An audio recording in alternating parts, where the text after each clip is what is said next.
Atualmente, os true crimes têm ganhado cada vez mais fama no audiovisual. Filmes e séries baseados em psicopatas e sociopatas atraem um grande público, todos ansiosos para conhecer a história dessas pessoas. Agora, o que mais surpreende nessas obras é o fato de serem baseadas em fatos reais e termos uma confirmação do quão brutais as pessoas podem ser. No vídeo de hoje, você conhecerá 10 dos principais sociopatas que já existiram, com crimes que vão desde fraudes, fundação de seitas e até mortes horrendas. Mas antes de começarmos a listar os nomes, você sabe dizer qual é a diferença entre um psicopata e um sociopata? No filme Silêncio dos Inocentes, o qual conta a história do serial killer canibal Hannibal Lecter, há uma diferença entre a história do livro e do filme. No livro, ele é descrito como um sociopata puro, enquanto no filme, eles o chamam de um psicopata puro. Em alguns casos, os termos podem ser usados como sinônimos, mas existe uma diferença sim. A psicopatia e a sociopatia correspondem a dois lados de uma mesma moeda, sendo que, conforme o Diagnostic Statistical Manual of Mental Disorders, conhecido como DSM, ambas são espectros do transtorno de personalidade antissocial. A diferença aqui está no estilo.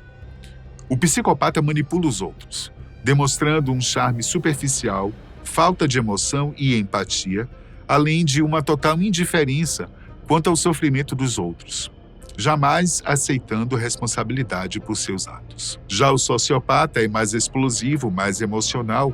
Ele age por descontrole e impulsos. Em alguns casos, pode até demonstrar culpa por seus atos, apesar de ser bem mais raro. Em resumo, enquanto o psicopata é um predador silencioso, o sociopata é o caos em movimento. Apesar de ser difícil definir, em algumas pessoas, se estamos vendo traços de psicopatia ou sociopatia, nesse vídeo, o foco será em alguns dos principais sociopatas de nossa sociedade. Em 2022, a Netflix lançou a sua série Inventando Anna, a qual conta a história de Anna Sorokin, uma golpista que enganou Nova York inteira. Anna, também conhecida como Anna Delvey, era uma golpista profissional, chegando a aplicar esquemas de manipulação e falsificação de documentos, além de enganar diversas pessoas e instituições. Seus crimes sempre envolviam, de algum modo, a alta sociedade de Nova York. Em 2017, por exemplo,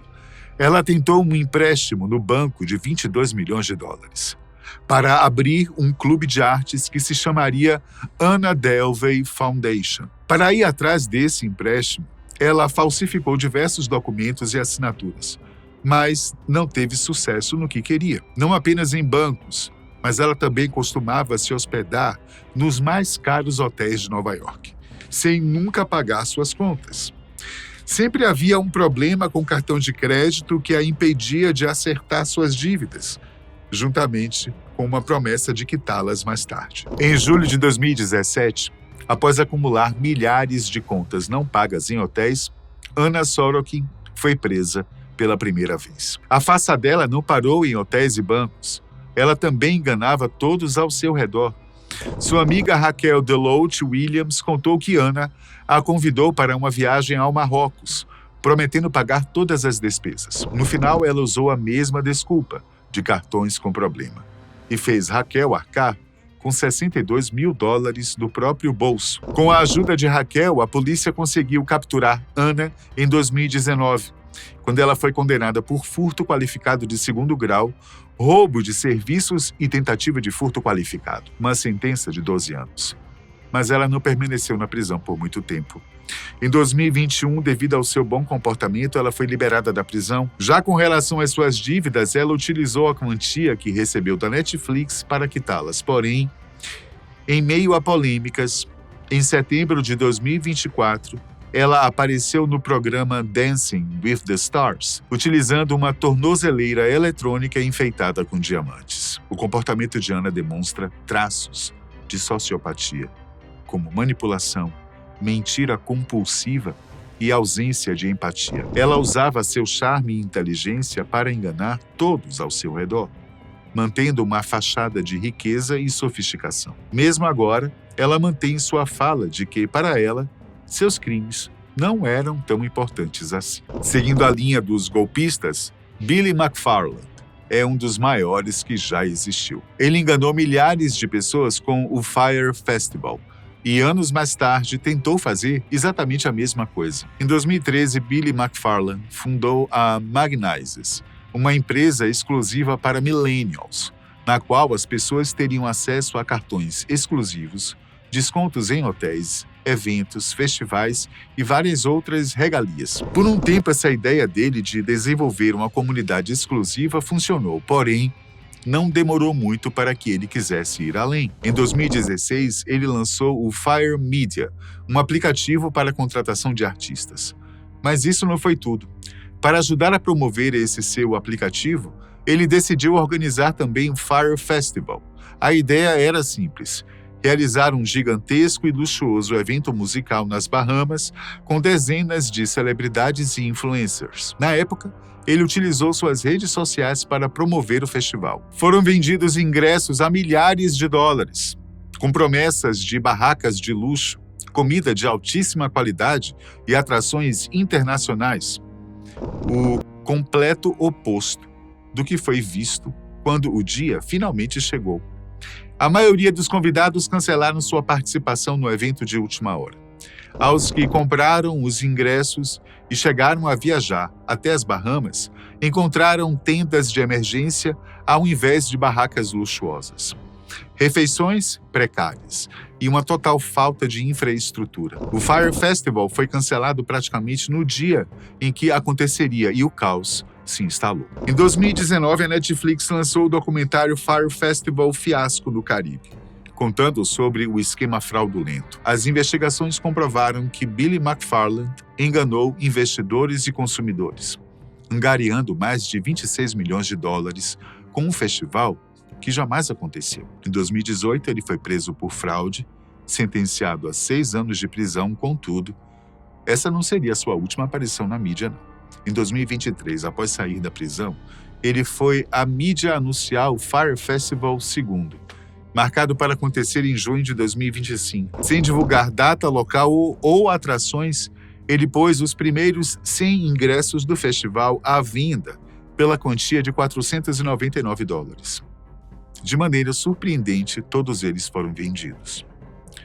Mais tarde, ele anunciou que o festival aconteceria em Isla Mujeres, no México, porém, em fevereiro de 2025, as autoridades locais afirmaram que nenhum evento estava marcado para acontecer naquela região. Em abril de 2025, o Fyre Festival II foi adiado por tempo indeterminado, sendo que pouco tempo depois o próprio Billy McFarland anunciou que sua marca Fyre estava à venda, pois ele não tinha mais tempo de administrá-la. O comportamento de Billy demonstra diversas questões psicológicas.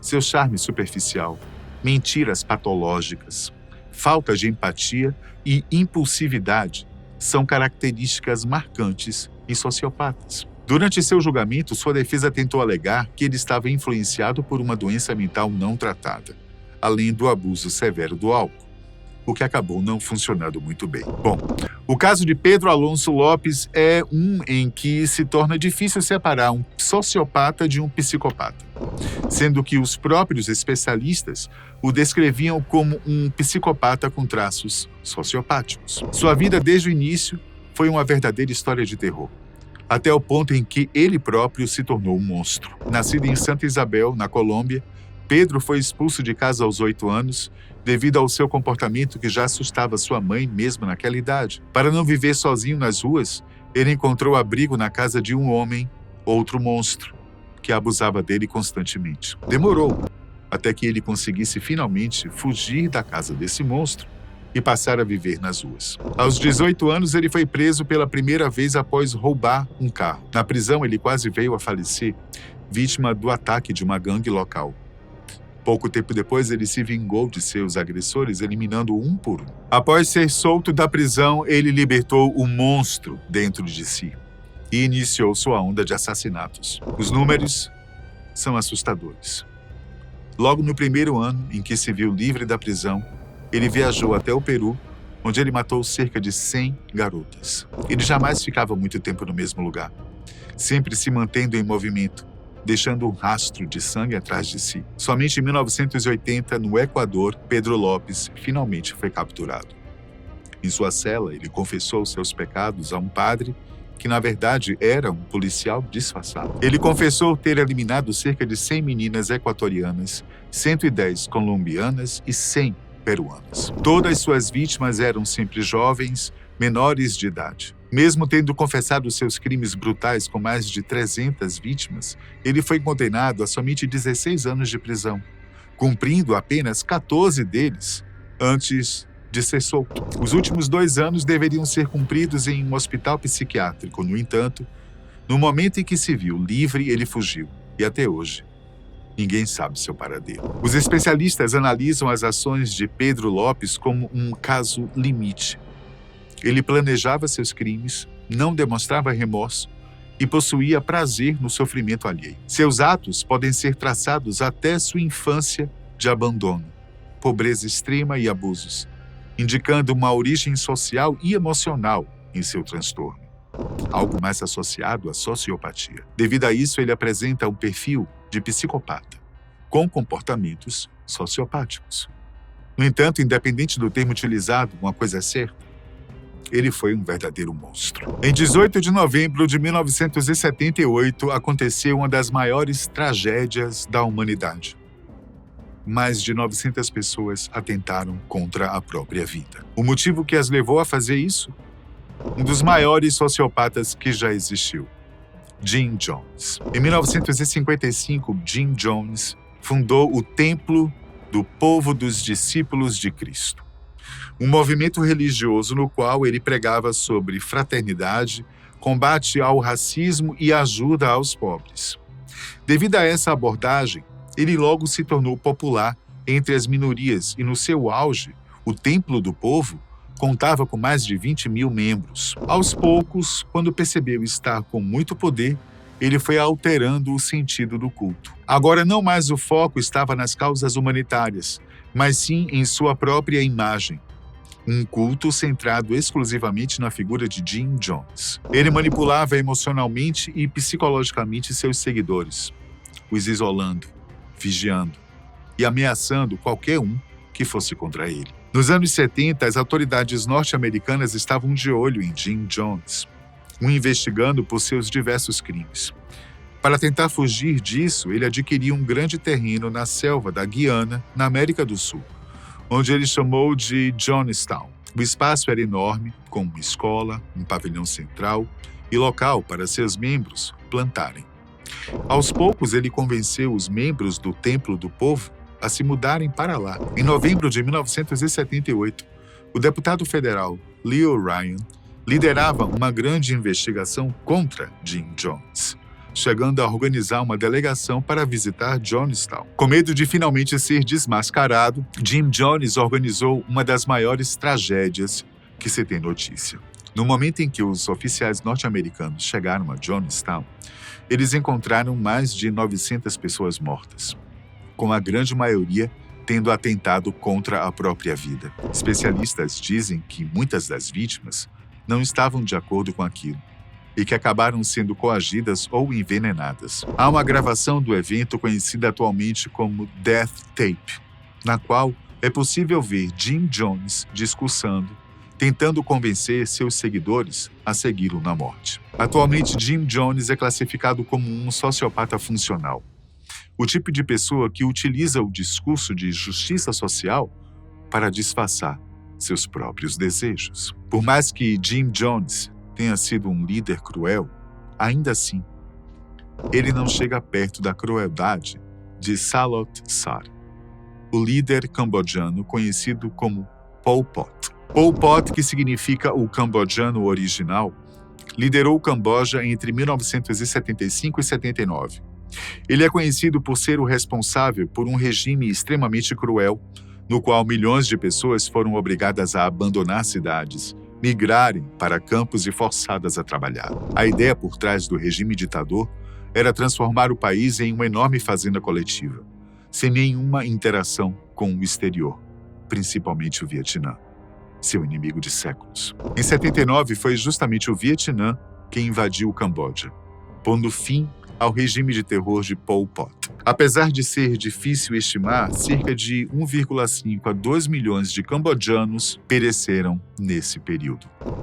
Vítimas de execuções, fome, doenças e exaustão. Quando os vietnamitas atacaram e ficou claro que perderia, Pol Pot fugiu para a selva. Durante anos, ele liderou pequenos movimentos de resistência na selva, até que seus próprios seguidores se cansaram dele e o colocaram em uma prisão. Análises psicológicas feitas em líderes políticos nunca conseguem ser totalmente precisas. No entanto, alguns especialistas apontam que Pol Pot possuía traços de psicopatia, incluindo narcisismo patológico, paranoia e até mesmo glorificação da violência. Para ele, o sangue que derramava era justificável, desde que seus objetivos fossem alcançados, demonstrando uma falta de empatia e remorso. Ele faleceu em 98 sem nunca ser julgado por seus crimes. A internet trouxe consigo inúmeros golpes financeiros e esquemas de pirâmides, sendo que, até nos dias atuais, diversas pessoas são enganadas.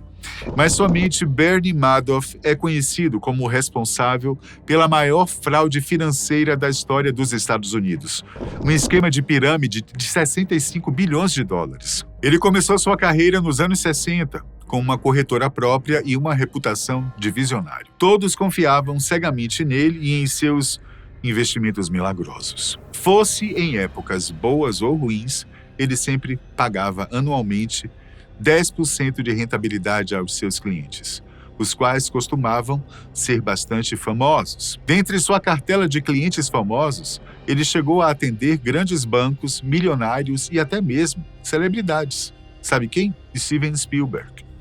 Ele nunca revelou seus métodos para ninguém.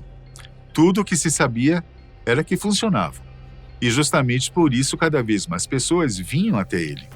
Foi somente durante a crise financeira de 2008 que a verdade foi exposta. O maior esquema de pirâmide que o mundo já viu. O que Bernie Madoff fazia era usar o dinheiro de novos investidores para pagar os antigos, criando a ilusão de um investimento que era sempre rentável. O estimado é que ele tenha movimentado cerca de 65 bilhões de dólares com esse golpe, sendo que, após o colapso, suas vítimas perderam absolutamente tudo. Muitas das vítimas, após perderem tudo, chegaram a atentar contra a própria vida. Em 2009, ele foi considerado culpado de 11 crimes, entre eles lavagem de dinheiro e fraude, sendo sentenciado a 150 anos de prisão. As consequências de seus crimes também afetaram sua família. Seu filho mais velho atentou contra a própria vida, devido à vergonha dos crimes do pai. Já o filho mais novo faleceu em 2014, vítima de um câncer contraído pelo estresse. Em 2020, Bernie Madoff solicitou que fosse liberto da prisão, pois estava nas etapas finais de uma doença renal. Seu pedido foi negado. E em 2021 ele faleceu dentro de uma prisão federal aos 82 anos. Hoje ele é considerado um exemplo clássico de sociopatia financeira. Ao contrário do psicopata impulsivo, o sociopata de colarinho branco não precisa de uma arma. Seu poder era o prestígio, e sua crueldade estava na indiferença com a qual ele destruiu o futuro de milhares de pessoas. Imagine ser possível realizar centenas de exames a partir de uma única gota de sangue. Seria incrível, não é não? Pois foi essa a ideia bilionária da empreendedora Elizabeth Holmes, a fundadora da Theranos, e que chegou até mesmo a ser chamada de a nova Steve Jobs. A ideia foi tão revolucionária que logo fez a Theranos valer 9 bilhões de dólares no mercado. O único problema é que tudo não passava de uma enorme farsa. Tudo começou em 2003, quando Elizabeth tinha apenas 19 anos. Por ser de uma família influente, ela não teve dificuldades de encontrar grandes investidores. E já em 2004, ela tinha levantado quase 6 milhões de dólares para a sua ideia. Não demorou muito para que ela estampasse capas de revista e fosse apontada como grande inspiração na área, com sua empresa ultrapassando 1 bilhão de dólares. O que também não demorou para acontecer foram as rachaduras na armadura. Em 2006, o diretor da Theranos foi demitido após questionar a confiabilidade daquela tecnologia prometida, algo que Elizabeth não gostou nem um pouco. A farsa começou a ser revelada em 2016, quando o Wall Street Journal fez uma série de reportagens expondo as falhas da empresa, levando a investigações federais. Após isso, a Theranos começou a responder ações judiciais de todos os lados. Em 2018, Elizabeth Holmes e Ramesh Balwani, o ex-presidente da Theranos, foram indiciados por fraude eletrônica. Seus advogados tentaram basear a defesa em doença mental, sugerindo que ela sofria de transtornos que prejudicavam sua capacidade de diferenciar entre o que era certo e o que era errado. Mas nada disso adiantou. Em novembro de 2022, Elizabeth foi condenada a 11 anos de prisão, sendo que ela iria começar a cumprir a sentença apenas em maio de 2023. Em 19 de maio de 1983, Diane Downs chegou desesperada ao hospital. Seus 3 filhos haviam sido baleados por um assaltante. Cheryl, de apenas 7 anos, não resistiu aos ferimentos. Dani, de apenas 3 anos, perdeu o movimento das pernas. Já Christy, de 8 anos, sofreu um derrame. O caso foi brutal, colocando toda a polícia da região à caça do assaltante. O único problema é que nunca houve um assaltante. Conforme os policiais colhiam depoimentos e comparavam as histórias com os relatos de Diane, eles foram notando algumas inconsistências. Doug Welsh, o detetive do caso, disse que começou a desconfiar da versão de Diane logo em sua primeira declaração. Ele disse: a declaração inicial dela foi que tinha levado as crianças para a casa de uma amiga e escureceu. E ao voltarem para casa, ela decidiu fazer um passeio turístico. E pegou uma estrada rural deserta com 3 crianças dormindo no carro. Não demorou muito para a polícia desvendar o caso e descobrir que Diane Downs atirou contra seus próprios filhos. Além disso, pouco tempo depois, a jovem Christy recuperou a consciência e confirmou que tinha sido a própria mãe quem atirou neles. Ela foi condenada por assassinato e tentativa de assassinato, sendo sentenciada à prisão perpétua. As 2 crianças sobreviventes foram adotadas pelo próprio promotor do caso, que ficou comovido com a história. Especialistas diagnosticaram Diane Downs como uma sociopata desviante. Ela apresentava uma personalidade narcisista, comportamento egocêntrico, manipulativo, ausência de remorso e, sobretudo, uma frieza quanto ao sofrimento dos filhos. Seu caso, sem dúvidas, é um dos mais brutais. Apesar do que pudesse parecer a uma primeira vista, Dorothea Puente, a vovó da morte, foi uma sociopata extremamente brutal. Nos anos 80, Dorothea dirigia uma pensão na Califórnia, um local bastante conhecido por aceitar os inquilinos mais difíceis. Ex-prisioneiros, alcoólatras, idosos e pessoas com problemas de saúde mental. Dorothea aceitava todos em sua residência. Para os moradores locais, ela era considerada como uma mulher solidária e maternal, sempre cuidando de todos. Mas, na verdade, havia um motivo obscuro por trás de tantas boas ações. Dorothea escolhia a dedo suas vítimas, sempre focando nas pessoas que não possuíam família, que ninguém sentiria sua falta quando sumisse e que, o mais importante de tudo, possuíssem algum benefício social que ela poderia tomar. Ela sempre utilizava de sonífero e overdose de medicação para dar fim às suas vítimas. Antes disso, ela se certificava em forjar suas assinaturas, de modo que eles continuassem a receber cheques de pensão, todos indo diretamente até ela. Em 88, após realizar investigações contra ela, a polícia encontrou 7 corpos enterrados em seu porão. Ao todo, Dorothea Puente foi denunciada por 9 assassinatos. E durante seu julgamento, mesmo com todas as provas contra ela, Dorothea ficou o tempo todo se passando por inocente e afirmando estar sendo injustamente acusada. De nada adiantou. Ela foi condenada a 2 prisões perpétuas, falecendo na prisão da Califórnia aos 82 anos. Dorothea manipulava, enganava e matava por dinheiro, sem demonstrar empatia por suas vítimas.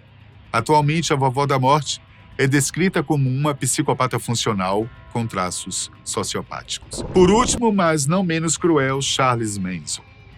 Esse é um nome bastante conhecido quando falamos em psicopatas e sociopatas. Mas para os que ainda não conhecem, Charles Manson líder de um culto religioso, é uma pessoa que, sem precisar sujar as mãos, orquestrou vários assassinatos pelos Estados Unidos. Dentre os mais famosos, em agosto de 1969, seus seguidores atentaram contra a vida da atriz Sharon Tate, na época grávida de 8 meses. A ideia de Manson era realizar esses assassinatos e logo em seguida culpar a comunidade negra para desencadear uma guerra racial nos Estados Unidos. Seu plano, contudo, não ocorreu da maneira que ele esperava. Em 71, ele foi preso, condenado por assassinato e conspiração. Sentenciado à prisão perpétua, ele faleceu na prisão em 2017, com 83 anos. Ao longo de sua vida, Charles Manson passou por diversas avaliações psicológicas. Todos queriam entender a mente por trás de tantas maldades. Traços de transtornos de personalidade, narcisismo, comportamento antissocial e até mesmo esquizofrenia foram identificados nele. Seu charme superficial, manipulação, mania de grandeza e principalmente falta de empatia correspondiam às características associadas à psicopatia. Apesar de possuir traços de sociopatia em seu perfil, atualmente Manson é considerado como um verdadeiro psicopata. Do charme sedutor à brutalidade impiedosa, esses foram apenas alguns exemplos de como traços de sociopatia podem se manifestar nas mais diferentes formas. Contudo, apesar de diferentes, todos esses casos nos lembram do quanto a mente humana pode ser mais aterrorizante do que qualquer filme de terror.